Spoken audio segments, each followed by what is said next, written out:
Voilà, donc comme vous le voyez dans cet intitulé là, j'ai remodelé un tout petit peu, enfin même pas mal, l'intitulé général. On peut dire que l'intitulé général, médias situés, simultanés et confrontement dans les flux, est repris donc de façon un petit peu plus précise à travers un problème de régulation. Hein. Donc finalement, tout à l'heure, on a eu question du flux, peut-être de façon un peu métaphorique. Moi, je vais surtout vous parler finalement d'expérience vécue en termes de dispositifs artistiques qui sont dans un contexte de jeu réalité alternée. Donc je vais témoigner de ces expériences et je vais, à partir du témoignage de ces expériences, essayer de théoriser un tout petit peu effectivement cette question du flux, mais en termes de régulation. Comment le flux est régulé à travers ces expériences. Donc j'ai repris ici deux concepts qui sont utilisés notamment dans le jeu vidéo, qui est Spaces and Flows, hein, et à travers ces deux concepts que je vais réinterroger dans des expériences de jeu réalité alternée, je vais essayer effectivement de voir comment des continuités et des discontinuités peuvent être éventuellement repérées.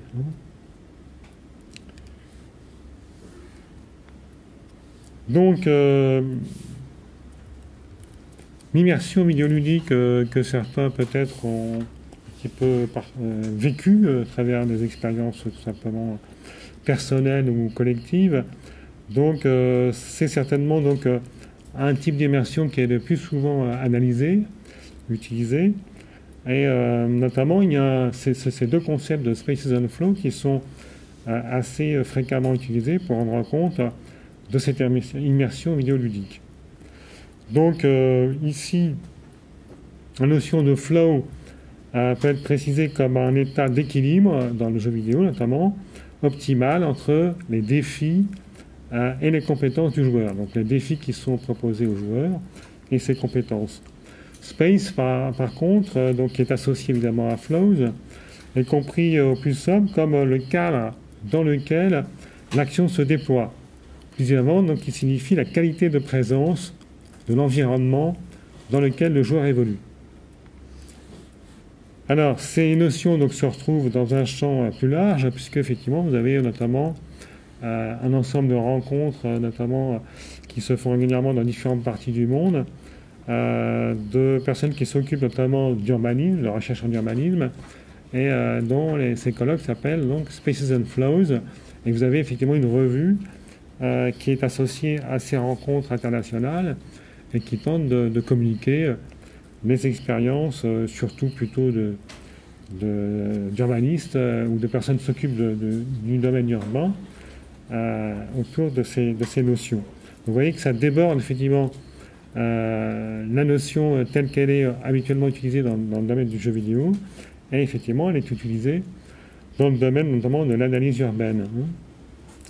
Donc, comme vous le voyez, donc, flux, évidemment une des traductions la plus commune, c'est flows.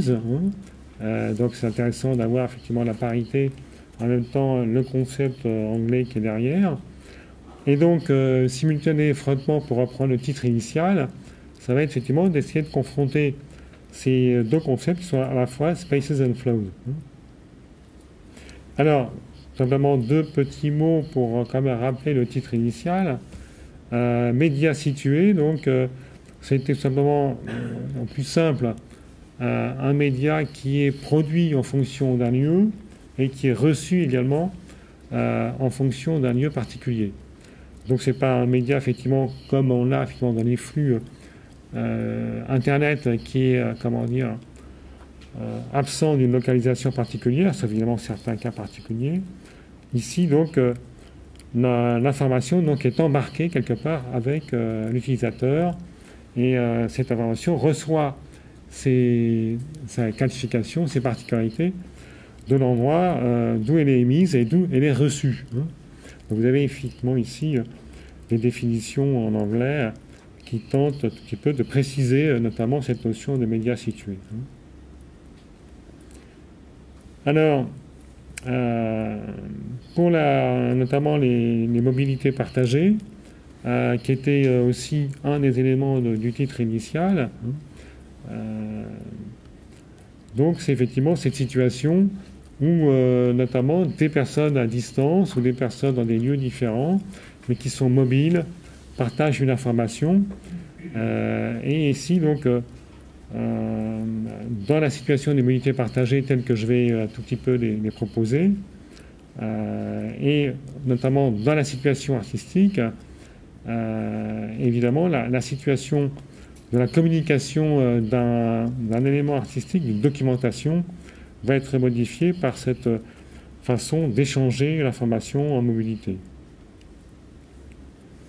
Alors, donc, il peut être intéressant d'utiliser cette opposition des notions de space and flow en dehors, effectivement, des jeux vidéo et pour l'étendre dans le domaine des jeux urbains. Et en ce qui concerne les interfaces numériques en situation de mobilité, plus particulièrement donc les jeux urbains géolocalisés, on peut évidemment s'interroger sur ces transferts de notions qui sont spaces and flows et leur pertinence. Donc dans les domaines des jeux urbains qui je revendique en partie comme étant aussi, pourquoi pas, des dispositifs artistiques, l'espace physique ne se définit plus à l'intérieur de l'écran de l'ordinateur du joueur, mais cette fois donc à l'échelle urbaine, voire même comme dans l'exemple des projets en construction UPAREL dont je vais vous donner quelques éléments, à l'échelle de plusieurs villes, à l'échelle planétaire. Donc pour discuter de ces concepts et relier avec deux autres déterminations qui vont paraître fondamentales du point de vue des interfaces en situation de mobilité, je vais donc proposer 4 étapes. Donc, genèse du projet UPAREL, présentation des expérimentations distinctes, donc il y en a 4, examen de ces notions de spaces and flows pour ces premières expériences, et donc ces tentatives d'analyse un petit peu, notamment de la question du flux, à travers les notions de discontinu et de continu, éventuellement en termes de mobilité et inclusion.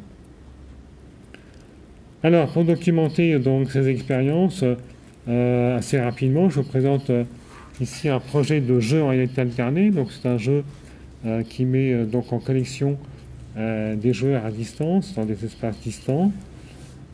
Ici, UPAREL, c'est donc un projet de jeu alterné, et c'est également donc la genèse d'une ville hybride entre Paris, Shanghai et Montréal, auquel s'est rajouté Rio. Donc, quelques éléments sur le principe initial de ce dispositif, et puis très rapidement, la question à l'origine, la question des cartes et la question des scénarios, pour ensuite vous documenter les expériences qui ont été réalisées à partir de là. Donc ici vous avez l'essentiel, donc c'est de connecter et de mettre en interaction des joueurs à distance. Et donc à l'origine c'était donc 3 villes, donc c'était Paris, Shanghai et Montréal, dans lesquelles pouvaient évoluer effectivement des participants. En général, donc on a plutôt connecté pour des raisons pratiques et techniques 2 villes plutôt qu'effectivement simultanément 3 villes. Donc l'idéal, la perspective, l'ambition de ce dispositif, c'est de créer évidemment une 4e ville hybride qui soit à la fois une ville à la fois physique, une ville virtuelle et dans certaines situations une ville fictionnelle, donc qui résulte de l'interaction, de l'échange entre des protagonistes situés dans ces 3 espaces. Et vous allez voir qu'effectivement est devenu aussi associé à la ville de Rio. Donc quelques aperçus rapides. Donc au début on s'est posé la question de savoir comment associer ces villes. Donc on a travaillé au départ sur des superpositions de cartes, de façon ici très sommaire, avec des tentatives de reprendre des cartes réelles, notamment au départ d'associer 3 quartiers, notamment un quartier spécifique à Montréal, un quartier spécifique à Paris, un quartier spécifique donc à Shanghai, et de voir comment, à travers la superposition de ces cartes, on pouvait éventuellement imaginer le déplacement et surtout l'hybridation de ces espaces.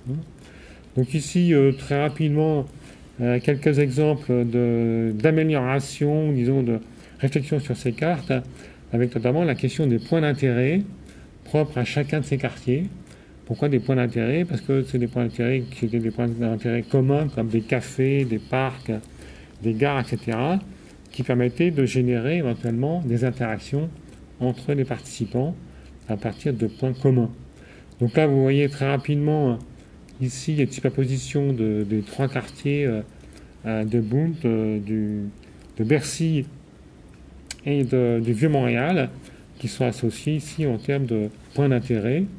Et vous avez ici l'exemple très rapide de ces points d'intérêt qui permettaient de connecter éventuellement les espaces et évidemment les joueurs à distance.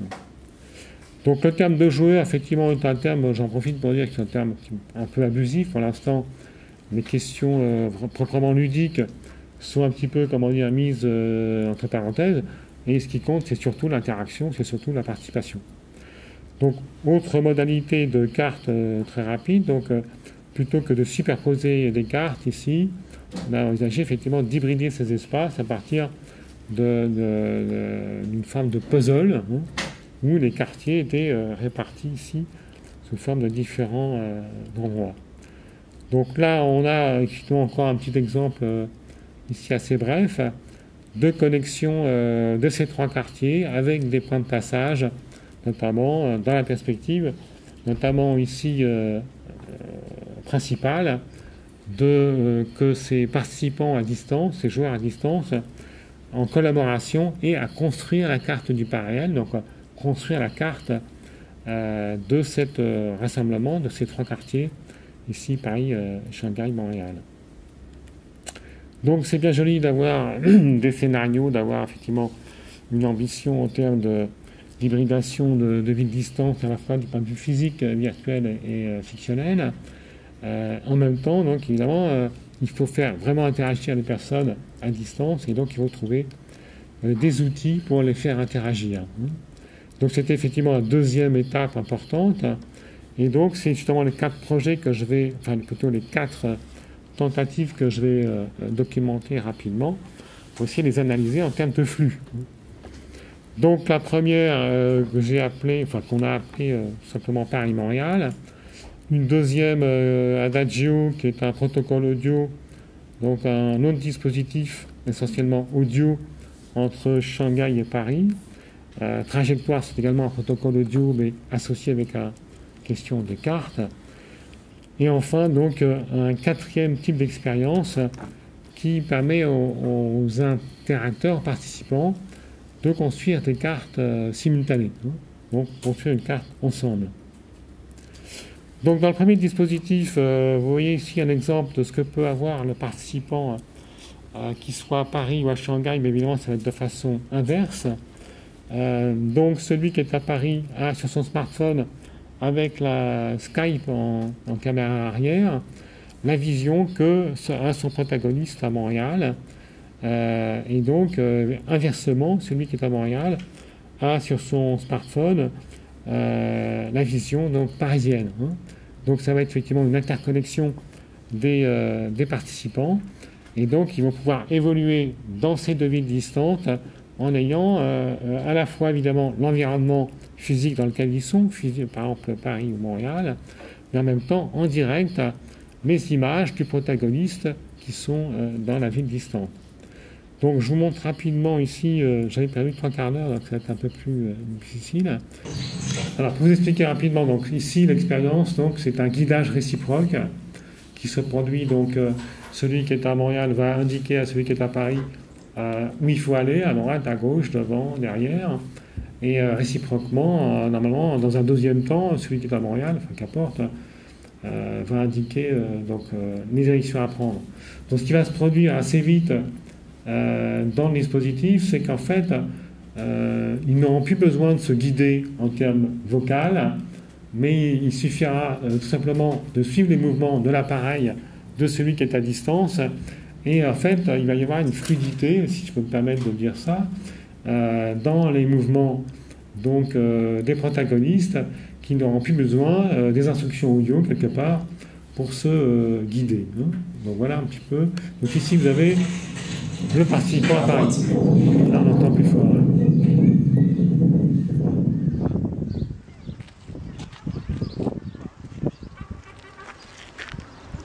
Là, vous avez le moniteur naturel, juste devant. Alors là, je suis sur la gauche.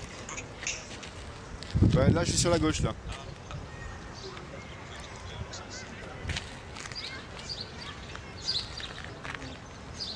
Et là, devant.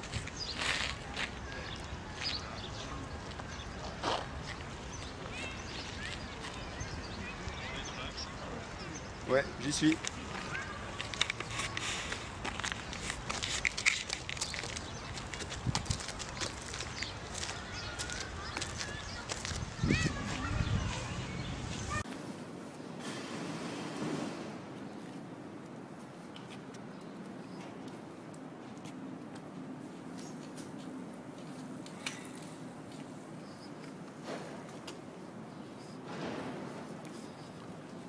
Donc c'est toi qui les guides là? Là, je suis guidé. J'ai un blocage. J'ai un blocage du flux vidéo. Vous me voyez, vous voyez mon flux? Ah, je comprends. Ça va.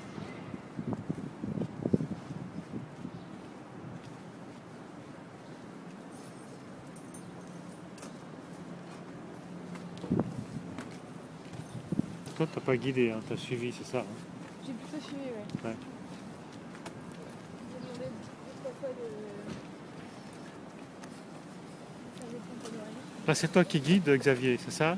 Bah, on sait plus en fait. C'est plus qui guide Ah l'autre. oui, on sait plus. Donc, j'accélère un petit peu pour vous montrer un état final. Voilà.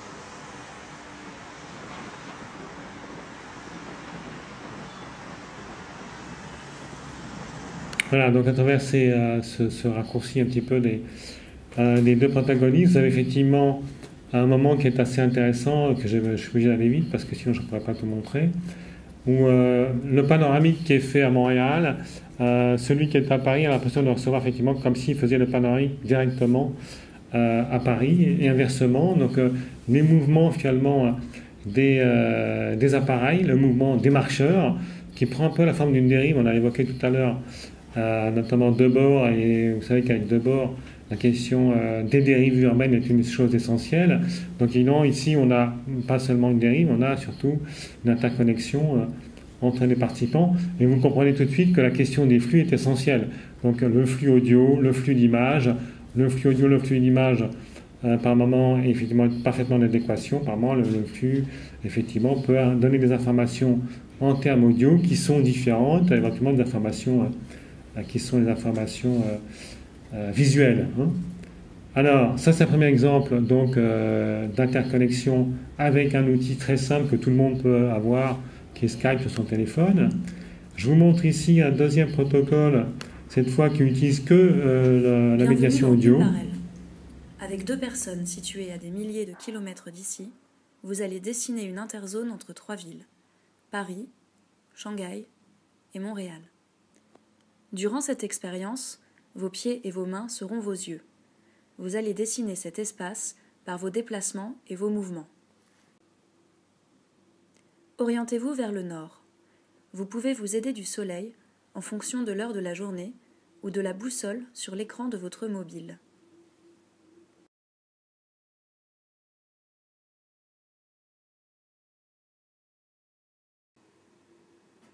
Sentez la masse terrestre sous vos pieds. C'est elle qui attire votre corps vers le sol. Redressez-vous légèrement. Relâchez-vous. Trouvez l'équilibre.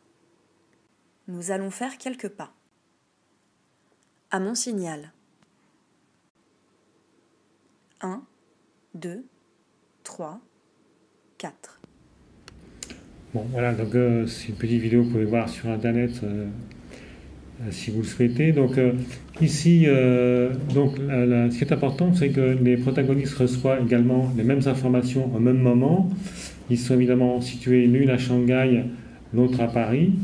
Et donc, il n'y a pas ici d'exploration directe d'un quartier ou d'un espace urbain, mais effectivement, il y a une coordination des mouvements qui se fait simultanément de la part des deux protagonistes. Ce qui est important également en termes d'immersion, c'est qu'ici, les protagonistes ne sont pas confrontés à un écran, pas confrontés à une image, ils reçoivent uniquement des instructions par le biais de leurs écouteurs, des instructions audio, et donc en termes d'immersion et de flux, c'est assez effectivement déterminant, notamment en termes de flux et des capacités de réception simultanées pour ces deux protagonistes. Il est plus facile maintenant d'avoir uniquement des flux audio que d'avoir à la fois des flux audio et des flux d'images. Donc voilà un deuxième exemple, ici uniquement audio, sans exploration, mais en simultané en termes de mouvement, donc un aspect kinesthésique qui se développe chez deux personnes distantes. Et ici, je n'ai pas de vidéo, mais en fait, c'est également une exploration d'un quartier de Shanghai et d'un quartier de Paris en simultané. Cette fois, on va retrouver la notion d'un guidage réciproque et le fait notamment d'échanger des photographies. Et également dans ce dispositif, donc pour lequel je n'ai pas de vidéo, mais simplement quelques instructions audio, vous allez voir que effectivement, la ville du Pas-Réel, cette fois, a un contenu fictionnel, c'est-à-dire qu'il va falloir trouver le centre de la ville du Pas-Réel à Shanghai, ou trouver le centre de la ville du Pas-Réel à Paris. Donc ici, je vais vous faire écouter quelques instructions audio qui sont délivrées simultanément, simultanément et en même temps successivement aux personnes qui sont à Paris et aux personnes qui sont à Shanghai. Et donc, il va falloir effectivement, notamment, qu'elles se déplacent, qu'elles explorent le quartier, qu'elles demandent leur direction à des personnes qui sont dans les quartiers physiquement où elles sont, et qu'elles puissent découvrir notamment, là on a un contenu fictionnel qui commence à apparaître, le centre virtuel, le centre du Pas-Réel.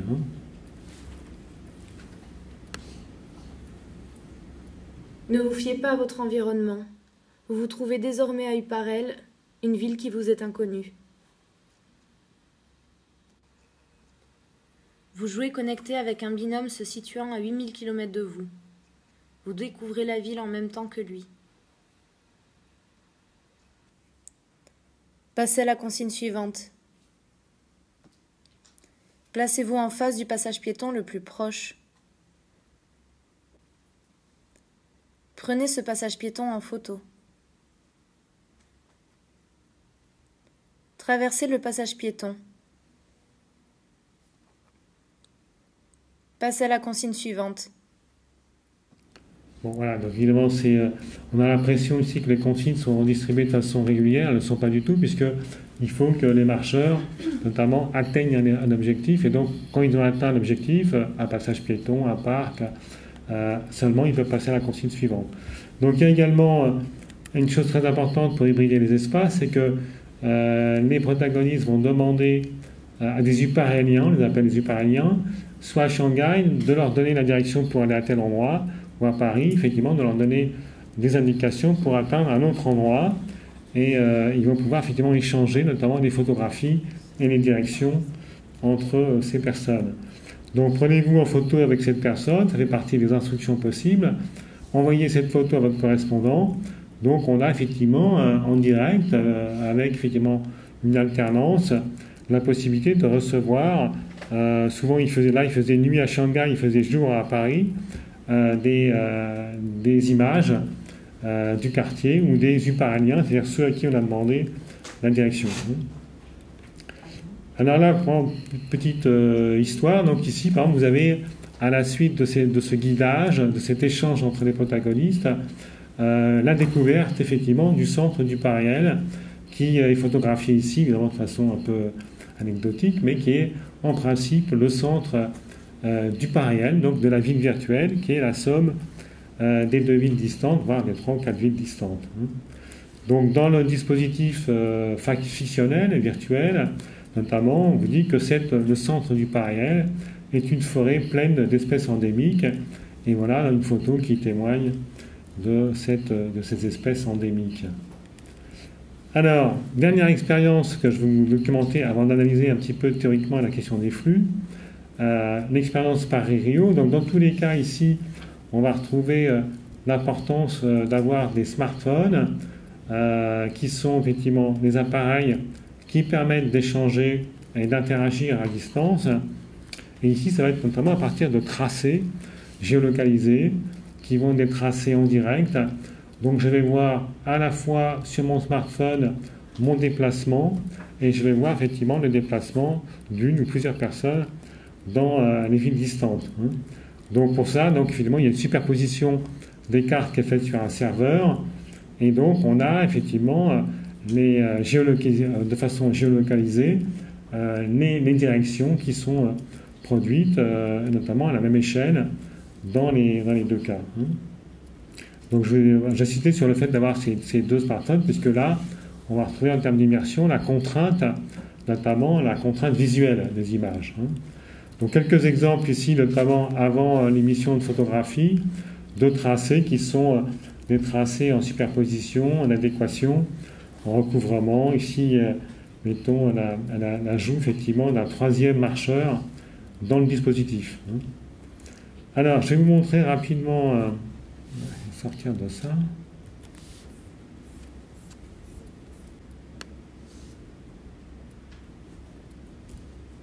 Bon, là, c'est une documentation donc, vidéo qui, évidemment, est une documentation qui donne un petit peu la mémoire des tracés qui sont faits donc, simultanément par les protagonistes à Rio et à Paris. Et en même temps, donc, il y a un jeu qui consiste à poster des photographies. Donc, notamment, les protagonistes à Rio photographient au départ font des photographies qui sont libres des lieux dans lesquels ils évoluent. Et ensuite, ceux qui sont à Paris doivent répondre effectivement avec des photographies qui sont censées répondre à photographies qui sont émises dans l'autre ville. Donc vous voyez que notamment ici, vous avez les déplacements. Ici, il y a déjà 3 marcheurs qui sont en train d'évoluer. En principe, donc sur chacun des smartphones, vous avez ces déplacements qui sont en direct et qui permettent de voir que votre protagoniste se déplace à droite, à gauche. Et donc il va essayer notamment de récupérer les photographies qui sont représentées ici par les petits cercles qui sont la géolocalisation de ces photographies dans les espaces respectifs. Donc ici, évidemment, c'est plutôt une espèce de vidéo qui témoigne des parcours des participants. Là, il y en a donc les couleurs correspondent au nombre de participants et vous avez effectivement une mémoire de ces photographies qui sont échangées.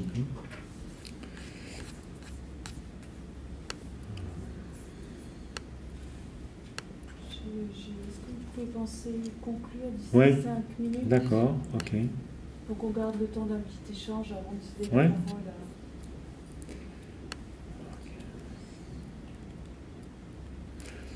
Bien, alors je vais laisser tomber un petit peu cette histoire de Space and Flows et je vais arriver à cette question du continu et du discontinu dans le dispositif.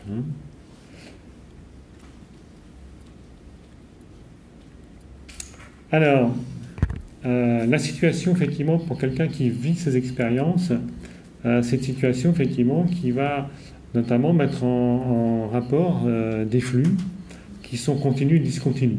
Donc au départ, notamment, dans la situation notamment de Paris-Montréal, la situation est discontinue. La situation est discontinue en termes de distance, elle est discontinue en termes de connexion. Et donc l'objectif, ça va effectivement de pouvoir connecter les appareils, connecter les marcheurs, et de passer d'une situation de discontinuité des espaces à une continuité du flux dans les échanges. Donc voilà, première situation qui théorise un petit peu cette situation. Deuxième situation, donc inverse quelque part, dans les échanges qui sont produits entre les marcheurs.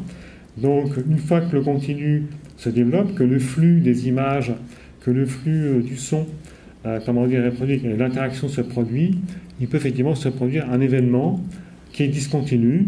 Ici, par exemple, dans Paris-Montréal, ce qui est discontinu, ce qui était imprévisible, c'était notamment le fait qu'il n'était même plus nécessaire de se guider par l'audio réciproquement, mais simplement l'échange des mouvements créait effectivement la continuité et une sorte de mouvement combiné des marcheurs à distance.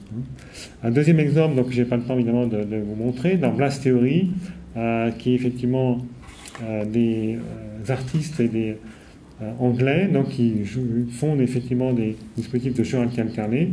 Effectivement, ces événements où éventuellement un joueur en ligne a l'impression que le coureur dans la rue a heurté un camion, et donc il y a effectivement cette surprise, cette inquiétude que effectivement ces joueurs à distance, là c'était des joueurs fixes derrière leur écran et des coureurs dans les rues, et tout d'un coup un moment de rencontre ici un peu dramatique, du moins dans le cas de Blast Theory.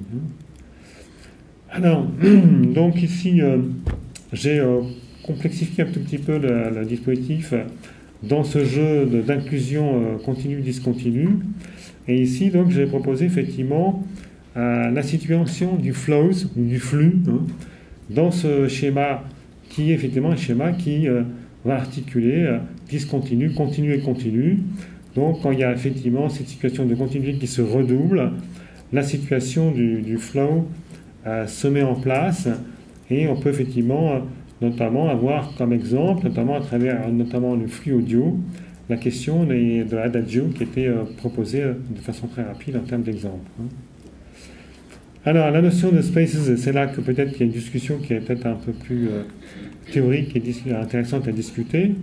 La question des espaces, donc, c'est effectivement la question du discontinu qui se reproduit de façon redoublée à l'intérieur de cette inclusion des connexions continues et discontinues. Et notamment, on a ici ce moment qui est la découverte du centre du pas réel, donc qui est cette ville virtuelle entre Paris et Shanghai. Donc voilà, pour terminer, si vous voulez, dans cette perspective d'analyse des flux à travers ces expériences, les situations donc du continu et du discontinu, avec les quatre exemples que j'ai essayé de proposer rapidement. Je m'excuse, je pensais que j'avais 3 quarts d'heure, donc du coup, j'ai un peu dû supprimer certaines choses, comme la notion, notamment la discussion autour de Spaces and Flows. Voilà. On va peut-être pouvoir le préciser avec les questions. Oui, si vous voulez. Donc, je rassure Pascal Mougin, si on va dépasser un peu jusqu'à le terrain, il n'y a pas de problème. Donc on va s'arranger pour gérer. Donc, merci pour la relation de cette expérience qui pose effectivement des questions.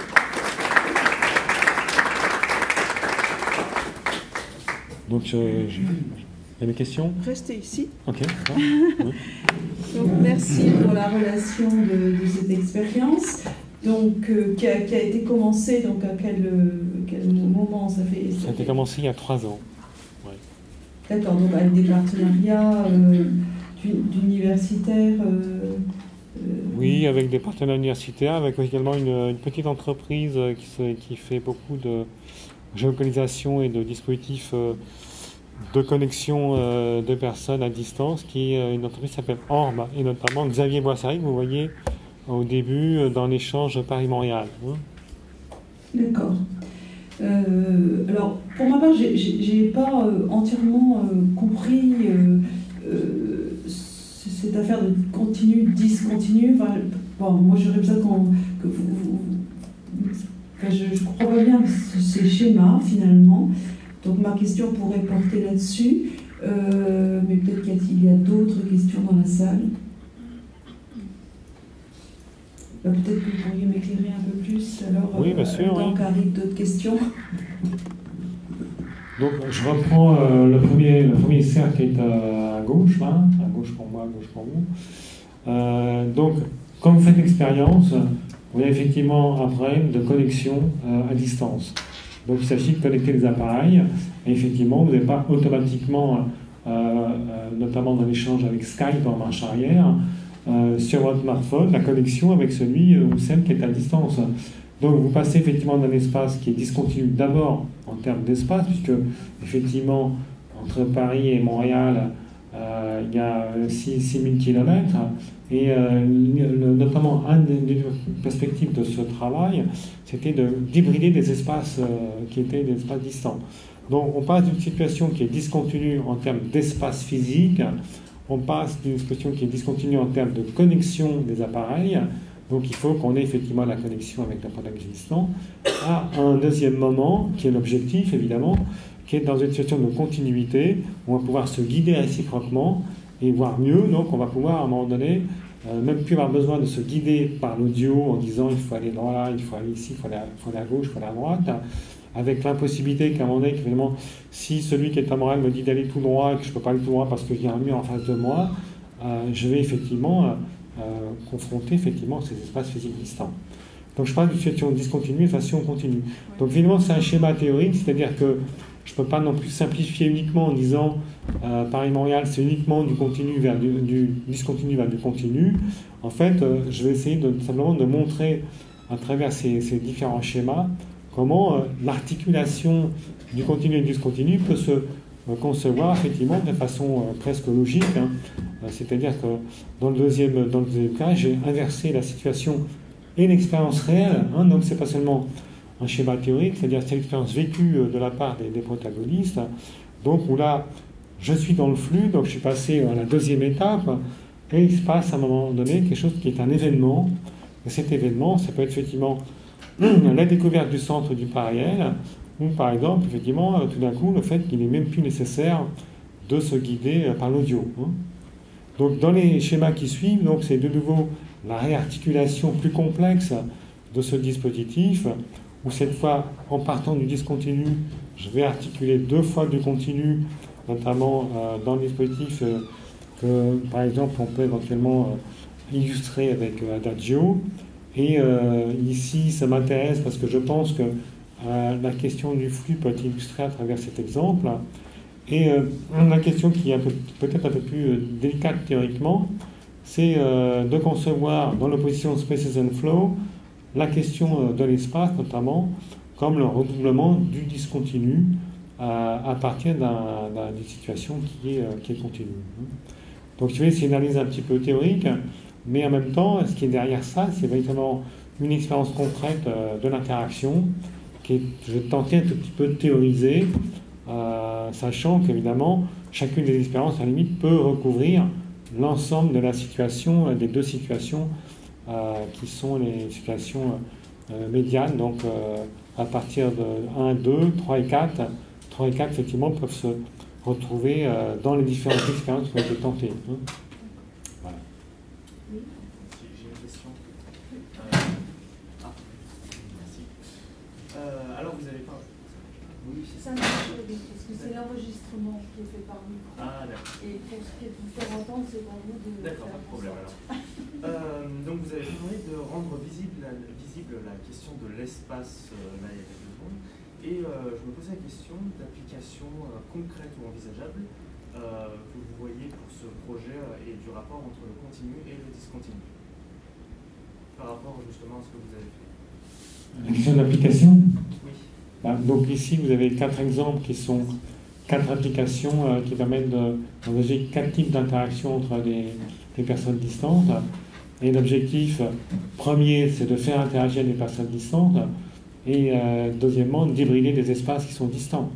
Donc pour avoir effectivement un espace résultant qui est cette ville virtuelle, qui est la rencontre des villes physiques et des villes qui sont mettons, Paris-Shanghai ou Paris-Montréal, avec éventuellement, dans le cas de Paris-Shanghai, un protocole audio qui permet également d'avoir un contenu fictionnel qui est la découverte de cette ville virtuelle qui est pas réelle. Donc les applications, c'est des applications concrètes. Au début, on est parti d'un projet de jeu qui était d'hybrider des espaces distants. En fait, tout ça vient d'abord de colloques sur les immersions. Donc moi, j'ai fait des colloques sur les immersions avec des partenaires, notamment canadiens. Et tandis que je suis praticien, mais je ne suis pas théoricien ni esthéticien, notre objectif numéro 1, c'est pas simplement de réfléchir à des questions théoriques, mais c'est de les expérimenter dans la concrétude, effectivement, des espaces physiques. Donc, on a tenté, effectivement, après ces réflexions sur les immersions virtuelles, fictionnelles et réelles, d'engager des expérimentations qui permettent de les mettre en œuvre. Et donc, pour les mettre en œuvre, le projet initial, c'était de dire, OK, on va finalement essayer d'explorer cette ville virtuelle qui est la rencontre d'espaces à la fois physiques, virtuels et fictionnels, d'espaces comme Shanghai-Montréal ou Paris-Montréal, et également Paris-Rio.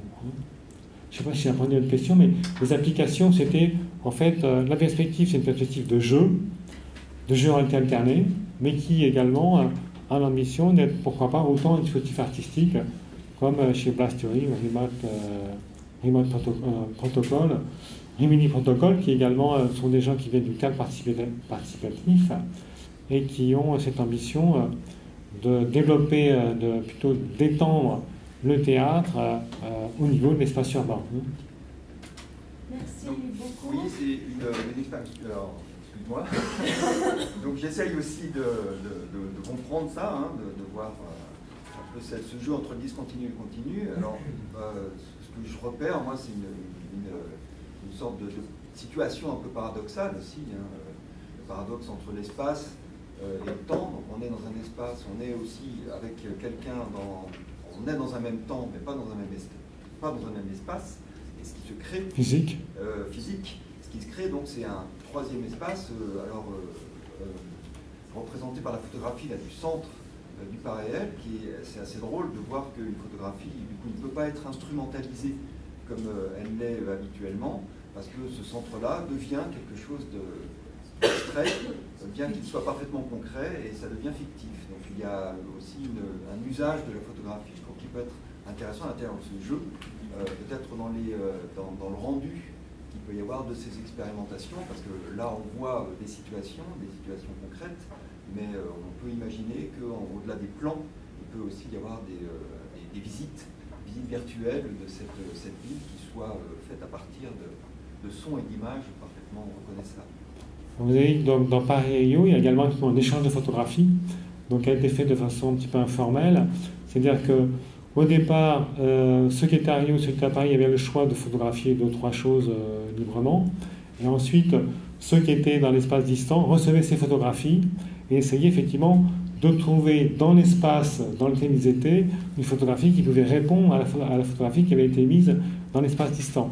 Donc il n'y avait pas de protocole précis pour dire est-ce qu'effectivement cette photo-là est pertinente par rapport à la suivante. Mais donc c'était surtout un jeu de géolocalisation des photographies et d'échange donc avec une tentative de réponse d'une photographie à l'autre. Donc la mémoire évidemment qui est donnée ici est une mémoire un petit peu faussée parce que les photographies ne sont pas forcément données restituées dans leur séquence temporelle et dans leur séquence spatiale. Mais donc la photographie était véritablement échangée dans le dispositif de Paris-Rio. Voilà. Mais en même temps, c'est une carte, une géolocalisation et des photographies qui sont échangées. Et ce qui est amusant évidemment pour Paris-Shanghai, c'est que vraiment, il y a un côté, comment dire, dérisoire dans la photographie du centre du pas-réel. Cette espèce de petit truc avec une espèce de charrette pour transporter des matériaux, mais quand on a suivi le protocole audio, quand on s'est fait guider, voilà, effectivement, on était arrivé à l'endroit qui était le centre du pas-réel, donc on a photographié le centre du pas-réel. Voilà. Merci beaucoup.